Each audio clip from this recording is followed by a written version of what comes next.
We have Mr. Salvini. It feels like filling his oats a little bit. He did pretty well in those European elections, and he wants his due.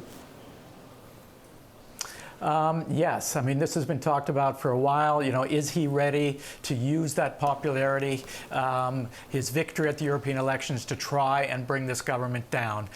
Just when you thought that the two pillars of this populist coalition were making amends and agreeing to go forward with the government, we have the latest friction emerging in the last 24 hours.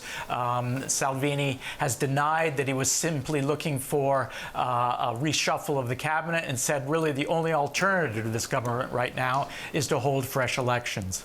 Well, that is the question exactly, because we've heard various demands about tax cuts as well as investment on the one hand, about the cabinet. But is it really Mr. Salvini's goal to just really have a new election and maybe get a majority?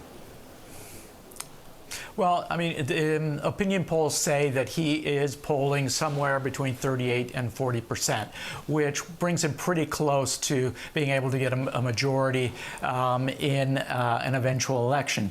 There are some other issues, though. Really, if this explodes into a true political crisis, then the man that's going to have to solve it is the Italian president, Mattarella.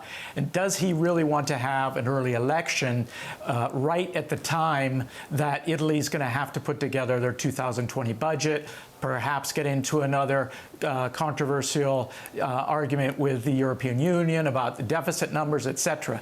That's very tricky. So perhaps he'll try another solution if indeed that this government falls.